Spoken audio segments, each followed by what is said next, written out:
Hello students, welcome back two commerce learner. ഈ വീഡിയോയിൽ +2 ഇക്കണോമിക്സിലെ first ടേമിന് വേണ്ടിയിട്ടുള്ള വൺ വേർഡ് ക്വസ്റ്റ്യൻസ്, ഒരു 20 ക്വസ്റ്റ്യൻസ് ആണ് ഞാൻ പ്രിപ്പയർ ചെയ്തിട്ടുള്ളത്. വീഡിയോ ലോങ് ആവുകയാണെങ്കിൽ സെക്കൻഡ് പാർട്ട് വീഡിയോയും കൂടിയായിട്ട് ചെയ്യാം കേട്ടോ. ഓക്കെ, സോ ഇത് നിങ്ങൾക്ക് ഫസ്റ്റ് ടൈം ഈ ഒരു ഓണം എക്സാമിന് വേണ്ടി യൂസ്ഫുൾ ആയിരിക്കും, മെയിൻ എക്സാമിനും വേണ്ടിയിട്ട് യൂസ്ഫുൾ ആയിരിക്കും. അപ്പോൾ ഈ പറയുന്ന ക്വസ്റ്റ്യൻസ് ഒക്കെ നന്നായി പഠിച്ചു കഴിഞ്ഞാൽ, അതേപോലെ ഞാൻ പറയുന്ന ക്വസ്റ്റ്യൻസും ആൻസേഴ്സൊക്കെ നല്ല സിസ്റ്റമാറ്റിക് ആയിട്ട് നിങ്ങൾ പഠിച്ചു കഴിഞ്ഞാൽ, അതായത് സ്മാർട്ട് വർക്ക് ചെയ്ത് കഴിഞ്ഞാൽ മെയിൻ എക്സാമിന് A+ അല്ലെങ്കിൽ ഫുൾ മാർക്സിലേക്ക് എത്താൻ പറ്റും. ഓക്കെ, അപ്പം നമുക്ക് തുടങ്ങിയാലോ. അപ്പം നിങ്ങളിത് പഠിക്കുമ്പോൾ ഒരു പേപ്പറല്ല, നിങ്ങളൊരു ബുക്ക് തന്നെ എടുത്തോ. ഓക്കെ, ട്യൂഷൻ പോലെ നമുക്ക് പഠിക്കാനായിട്ട് ഒരു ബുക്ക് തന്നെ വേണം. അതിൻ്റെ കൂടെ തന്നെ കാൽക്കുലേറ്റർ, പെൻസിൽ, പെൻ, സ്കെയിലൊക്കെ റെഡി ആയിട്ട് തന്നെ വെച്ച് പഠിക്കാം. Okay, so first question, the slope of the indifference curve is dash. Answer option C, -P1/P2. അപ്പോൾ ആദ്യം തന്നെ എന്താണ് നമ്മുടെ ഇൻഡിഫറൻസ് കർവ്, എന്താണ് സ്ലോപ്പ് ഓഫ് ഇൻഡിഫറൻസ് കർവ്, അതൊക്കെ നമുക്കൊന്ന് നോക്കാം. അപ്പോൾ നോക്കാം, first indifference curve. Indifference curve എന്ന് പറഞ്ഞു കഴിഞ്ഞാൽ രണ്ട് ഗുഡ്സ്, ഓക്കെ, രണ്ട് ഗുഡ്സിൻ്റെ പല കോമ്പിനേഷൻസ് ആണ്. ഓക്കെ, ഗുഡ്സ് എന്ന് പറയുമ്പോൾ ഇപ്പോൾ എക്സാമ്പിളായിട്ട് ഞാൻ പറയുകയാണെങ്കിൽ ഒരു ടീ 2 ബിസ്ക്കറ്റ്സ്, അല്ലെങ്കിൽ 2 ടീ 1 ബിസ്ക്കറ്റ്, അങ്ങനെ ഡിഫറെൻറ്റ് കോമ്പിനേഷൻസ്. ഓക്കെ, രണ്ട് ഗുഡ്സിൻ്റെ ഡിഫറെൻറ്റ് കോമ്പിനേഷൻസ്. ആ കോമ്പിനേഷൻ കൺസ്യൂമറിന് കൊടുക്കുന്നത് സെയിം ലെവൽ ഓഫ് സാറ്റിസ്ഫാക്ഷൻ ആണ്. അതായത് ഇപ്പോൾ ഒരു ടീ 2 ബിസ്ക്കറ്റ് ആയാലും 2 ടീ 1 ബിസ്ക്കറ്റ് ആയാലും കുഴപ്പമില്ല, കൺസ്യൂമറിന് കിട്ടുന്നത് സെയിം ലെവൽ ഹാപ്പിനെസ് അല്ലെങ്കിൽ സെയിം ലെവൽ സാറ്റിസ്ഫാക്ഷൻ. സോ ഇതിനെയാണ് എന്താ പറയുക, ഇതൊക്കെ കാണിക്കാനായിട്ട്, ഈ കോമ്പിനേഷൻ കാണിക്കാൻ യൂസ് ചെയ്യുന്നതാണ് ഇൻഡിഫറൻസ് കർവ്. ഓക്കെ, ഇനി സ്ലോപ്പ് ഓഫ് ഇൻഡിഫറൻസ് കർവും കൂടെ നിങ്ങൾ ഓർക്കുക. സ്ലോപ്പ് ഓഫ് ഇൻഡിഫറൻസ് കർവ് എന്ന് പറഞ്ഞു കഴിഞ്ഞാൽ it is equal to marginal rate of substitution. ആ വാക്ക് ഇമ്പോർട്ടൻ്റ് ആണ്, മാർജിനൽ റേറ്റ് ഓഫ് സബ്സ്റ്റിറ്റ്യൂഷൻ. അതിന് ഷോർട്ട് ഫോം ആയിട്ട് MRS എന്ന് വിളിക്കാം. ഓക്കെ, അതായത് മാർജിനൽ റേറ്റ് ഓഫ് സബ്സ്റ്റിറ്റ്യൂഷൻ എന്ന് പറഞ്ഞു കഴിഞ്ഞാൽ നിങ്ങൾക്ക് എക്സാമ്പിൾ പറഞ്ഞുതരാം. ഇപ്പോൾ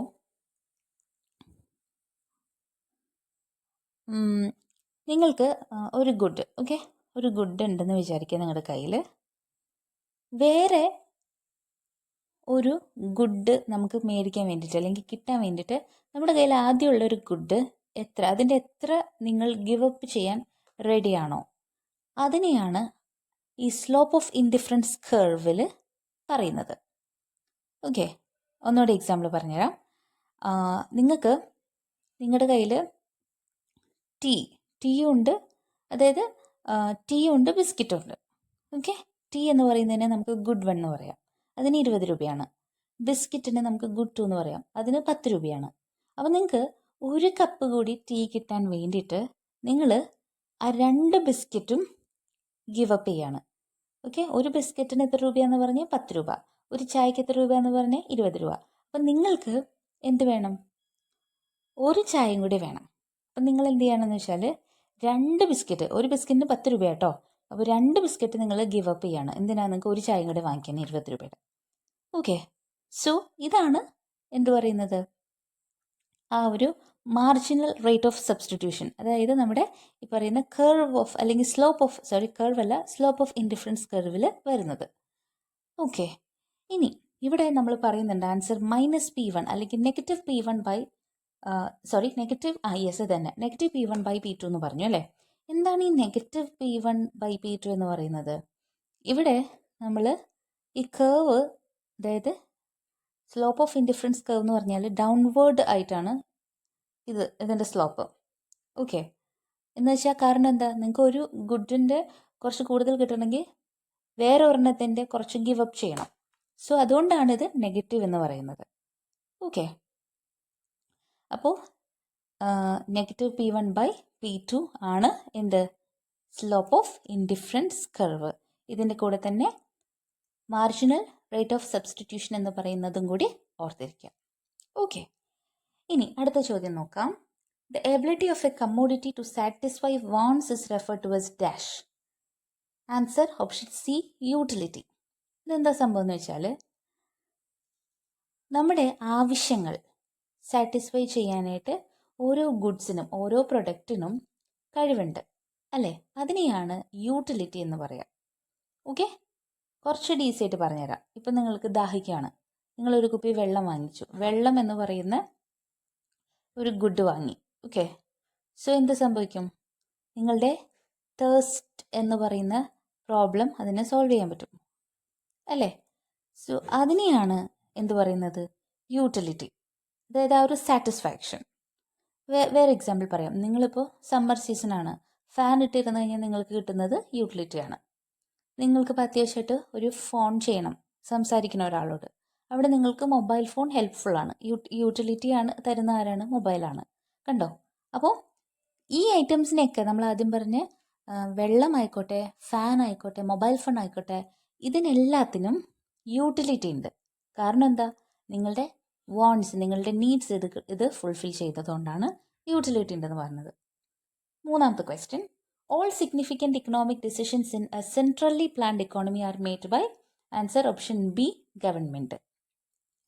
അതായത് എല്ലാ തീരുമാനങ്ങളും, എല്ലാ പൈസ റിലേറ്റഡ് തീരുമാനങ്ങളും സെൻട്രലി പ്ലാൻഡ് ഇക്കോണമിയിൽ എടുക്കുന്നത് ഗവൺമെൻറ്റാണ്.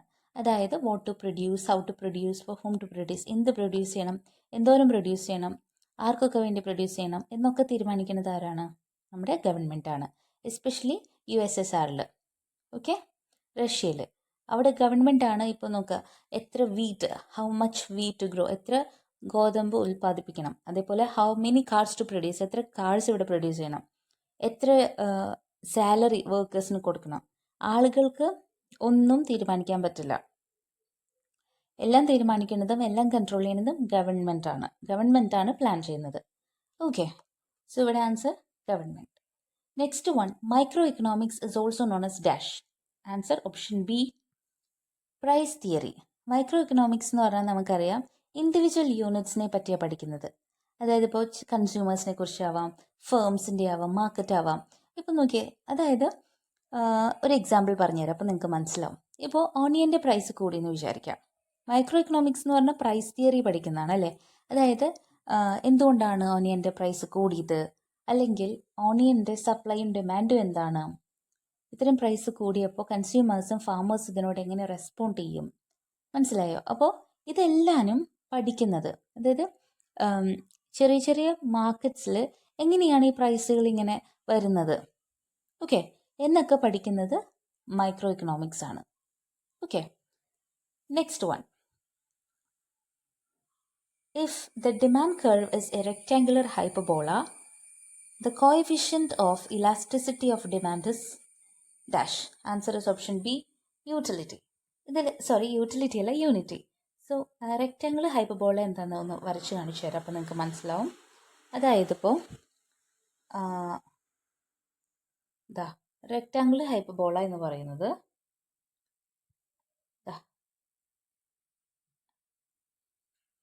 ഈ ഒരു ലൈനിൽ നമ്മൾ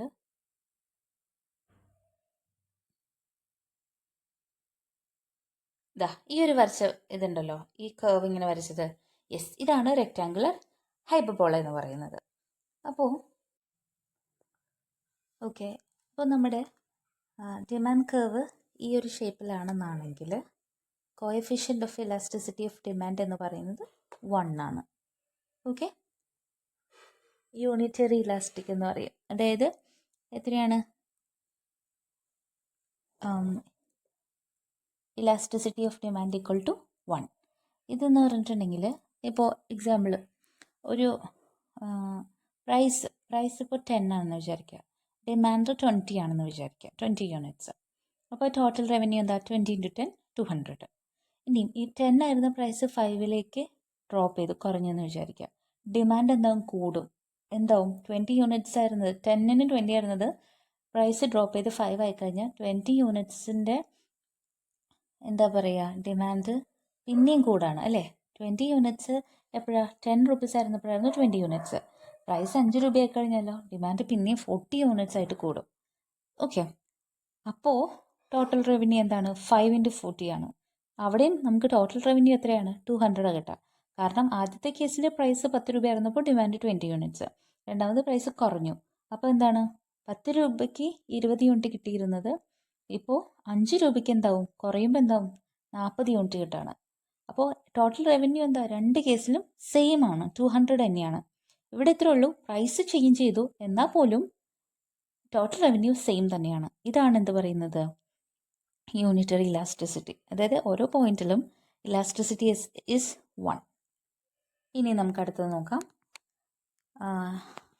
നെക്സ്റ്റ് വൺ,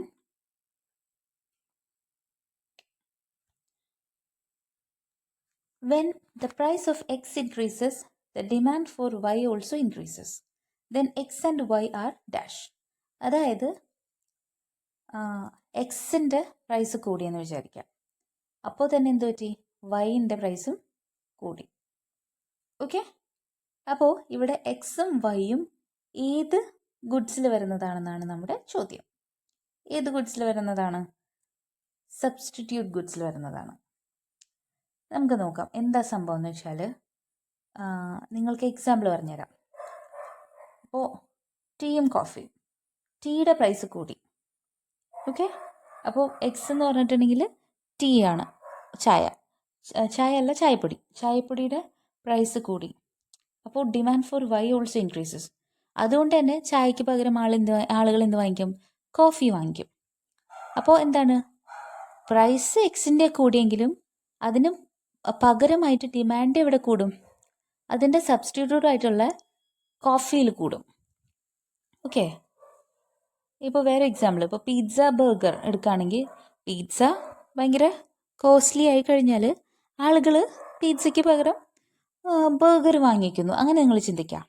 ഓക്കെ, അതായത് ഒരെണ്ണത്തിൻ്റെ പ്രൈസ് കൂടിക്കഴിഞ്ഞാൽ ആളുകൾ അത് മേടിക്കാണ്ട് അതിന് പകരം സബ്സ്റ്റിറ്റ്യൂട്ട് ആയിട്ടുള്ളത് വാങ്ങിക്കും. അപ്പോൾ അതിൻ്റെ ഡിമാൻഡ് ഓട്ടോമാറ്റിക്കലി കൂടും. സോ ഇതിനെയാണ് എന്ത് പറയുന്നത്? A substitute goods. Okay, option A substitute goods എന്ന് പറയുന്നത്. Question number 7. Cars and petrol are example of dash. Car എന്ന് പറയുന്നത് എന്താ പറയുക? കാർ എന്ന് പറയുന്നത് പെട്രോൾ യൂസ് ചെയ്യുക അല്ലെങ്കിൽ ഡീസൽ യൂസ് ചെയ്താലാണ് മൂവ് ചെയ്യുന്നത്, അല്ലേ? സോ നമുക്കവിടെ goods that are used together, ഒരുമിച്ച് യൂസ് ചെയ്യണം. അതിനെയാണ് എന്ത് പറയുന്നത്? Complimentary goods. ഓക്കെ, ഇപ്പോൾ നോക്കിയേ, ഇപ്പോൾ കാറും പെട്രോളും, mobile phone, sim card, shoes and socks, printer and ink, ഇതൊക്കെ ഒരുമിച്ച് വേണം യൂസ് ചെയ്യാനായിട്ട്. സോ കാറും പെട്രോളും ഒരുമിച്ച് യൂസ് ചെയ്യുന്നതുകൊണ്ട് കോംപ്ലിമെൻ്ററി ഗുഡ്സ്. എട്ടാമത്തെ ചോദ്യം, the price mechanism is the key feature of dash economy. Price mechanism എന്ന് പറയുന്നത് കീ ഫീച്ചർ ഓഫ് എന്ത് ഇക്കോണമിയാണ്? പ്രൈസ് മെക്കാനിസം നമുക്കറിയാലോ, അവിടെ മാർക്കറ്റ് ഇക്കോണമി, ഇവിടെ എല്ലാ കാര്യങ്ങളും തീരുമാനിക്കുന്നത് മാർക്കറ്റാണ്. സോ പ്രൈസ് മെക്കാനിസം മാർക്കറ്റ് ഇക്കോണമിയുടെ ഒരു ഫീച്ചറാണ്. Okay, next one is who wrote the book an enquiry into nature and causes of wealth of nations. Adam സ്മിത്തിൻ്റെ വർക്കാണത്. 1776 പബ്ലിഷ് ചെയ്താണ്. Foundational text of modern economics ആണ് an enquiry into nature and causes of wealth of nations. Okay, Adam Smith important ആയിട്ടുള്ളൊരു ഫിഗറാണ് നമ്മുടെ ഇക്കണോമിക്സിൽ പഠിച്ചിരിക്കണം. 10th question, the relationship between input and output is known as dash function, production function. അതായത് ആ ഒരു relationship, ഇപ്പോൾ ഇൻപുട്ടും ഔട്ട്പുട്ടും എന്ന് പറഞ്ഞാൽ, ഇൻപുട്ട് എന്ന് പറഞ്ഞാൽ ഇപ്പോൾ ലേബർ, ക്യാപിറ്റൽ, റോ മെറ്റീരിയൽസ്, അവരൊക്കെ കാരണം ഉണ്ടാകുന്ന ഔട്ട്പുട്ട്സ് എന്തൊക്കെയാണ്? ഫിനിഷ്ഡ് ഗുഡ്സ് ആൻഡ് സർവീസസ് ഒക്കെയാണ്. അതായത് എന്തോരം ഔട്ട്പുട്ട് ഈ ഇൻപുട്ട് കൊണ്ട് പ്രൊഡ്യൂസ് ചെയ്യാൻ പറ്റും. ഓക്കെ, അതാണ് relationship of input, between input and output എന്ന് പറയുന്നത്. സോ അതിന് എന്തിന് വരും? ഇൻപുട്ട് ഉണ്ടെങ്കിലാണ് ഔട്ട്പുട്ട് പ്രൊഡ്യൂസ് ചെയ്യാൻ പറ്റൂ. So that is production function. അടുത്തത് നോക്കാം. Micro economics is also known as dash. നമ്മൾ നേരത്തെ പറഞ്ഞത് തന്നെയാണ് പ്രൈസ് തിയറി എന്നാണ് പറയുന്നത്. നേരത്തെ നമ്മൾ ഡിസ്കസ് ചെയ്തതാണ്. Second question, who is known as the father of modern economics? അത് ആഡം സ്മിത്ത് തന്നെയാണ് കേട്ടോ. നേരത്തെ നമ്മൾ പറഞ്ഞതാണ്, ആഡം സ്മിത്ത് ആണ്. ഏത് book? An enquiry into nature and causes of wealth of nations എഴുതിയത്. എൻ്റെ കൂടെ father of modern economics, modern ഏത് ഇക്കണോമിക്സ് ആണ്? മാക്രോ എക്കണോമിക്സ്, ആഡം സ്മിത്ത് ആണ്. The want satisfying power of a commodity is known as dash. നമ്മൾ നേരത്തെ പറഞ്ഞാണ് utility. അടുത്തത് GNP minus NNP is called equal to depreciation. Yes, ഇതെന്താണെന്ന് പറഞ്ഞുതരാം. GNP എന്ന് പറയുന്നത് ഗ്രോസ് നാഷണൽ പ്രൊഡക്റ്റ് ആണ്. NNP എന്ന് പറയുന്നത് എന്തായിരുന്നു NNPയുടെ ഫുൾ ഫോം? NNP എന്ന് പറഞ്ഞു കഴിഞ്ഞിട്ടുണ്ടെങ്കിൽ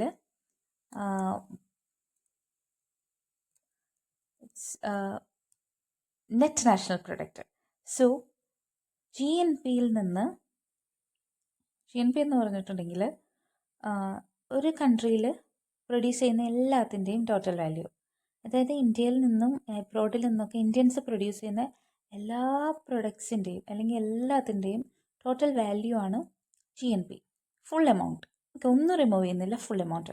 NNP എന്ന് പറഞ്ഞിട്ടുണ്ടെങ്കിൽ GNP പോലെ തന്നെയാണ്, പക്ഷേ അവിടെ ഡിപ്രീസിയേഷൻ റിമൂവ് ചെയ്യാണ്. ഡിപ്രീസിയേഷൻ എന്ന് പറഞ്ഞിട്ടുണ്ടെങ്കിൽ ഇപ്പോൾ മെഷീൻസ്, ബിൽഡിങ്സ്, ടൂൾസ് ഒക്കെ പഴയതായി കഴിഞ്ഞാൽ അവരുടെ വാല്യൂ കുറയില്ലേ? സോ അതാണ് depreciation. Those loss in value, അതിനെയാണ് ഡിപ്രീസിയേഷൻ എന്ന് പറയുക. അപ്പോൾ NNPയിൽ നിന്ന് NNP എന്ന് പറയുമ്പോൾ അതിൽ നിന്ന് എന്ത് മൈനസ് ചെയ്യും? ഡിപ്രീസിയേഷൻ മൈനസ് ചെയ്യും. അപ്പോൾ ഇവിടെ എന്താണ്? GNP മൈനസ് NNP ആണ് എന്ത് പറയുന്നത്?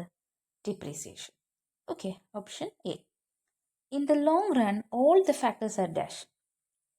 ലോങ് റൺ എന്ന് പറഞ്ഞു കഴിഞ്ഞിട്ടുണ്ടെങ്കിൽ അവിടെ ഓർക്കേണ്ടത് ഒരു ഫേം ലോങ് റൺ എന്ന് പറഞ്ഞിട്ടുണ്ടെങ്കിൽ കുറേ നാൾ, ഓക്കെ, ഒരു ഫേമിൽ കുറേ നാളുണ്ടെങ്കിൽ അവർക്ക് അതിൽ ഒരുപാട് ചേഞ്ചസ് വരുത്താം. ആ ഫേമിന് കുറേ മെഷീൻ വാങ്ങിക്കാം, കുറേ ജോലിക്കാരെ വയ്ക്കാം, വേറൊരു ഫാക്ടറിയിലേക്ക് ഷിഫ്റ്റ് ചെയ്യാൻ വേണമെങ്കിൽ. ലോങ് റണ്ണിൻ്റെ പ്രത്യേകത എന്ന് പറഞ്ഞിട്ടുണ്ടെങ്കിൽ ഒന്നും അവിടെ ഫിക്സ്ഡ് അല്ല. ഓൾ ഫാക്ടേഴ്സ് എന്താ? വേരിയബിൾ ആണ്. ഓപ്ഷൻ എ വേരിയബിൾ ആണ്. അതായത് അവർക്ക് കുറേ ലോങ് റൺ ആണ്, കുറേ നാളുണ്ട്, അപ്പോൾ അവിടെ കുറേ കാര്യങ്ങൾ മാറ്റിയൊക്കെ ചെയ്യാം. അപ്പോൾ ഒരിക്കലും എന്താണ്? അത് ഫിക്സ്ഡ് അല്ല. So all factors R variable.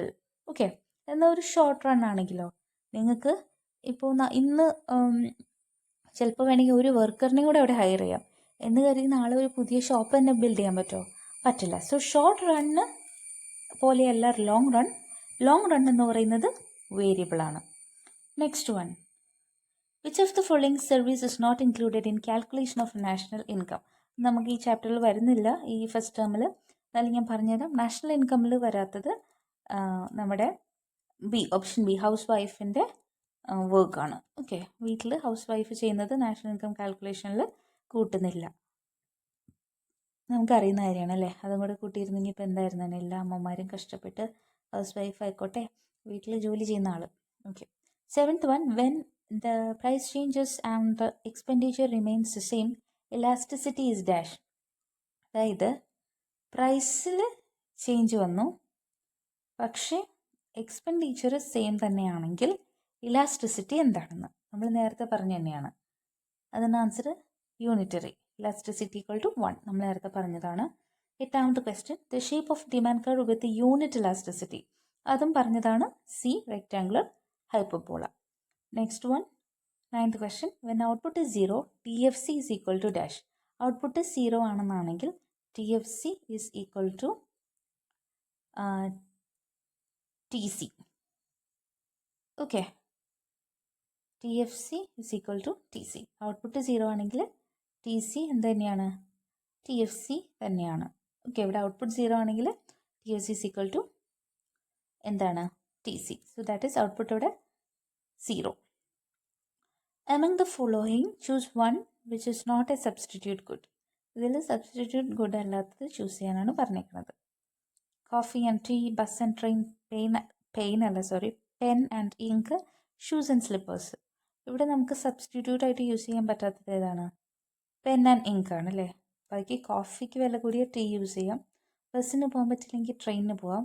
പക്ഷേ പെന്ന് ഇല്ലെങ്കിൽ ഇങ്ക് യൂസ് ചെയ്യുമോ? നമ്മൾ മഷി യൂസ് ചെയ്ത് എഴുതോ?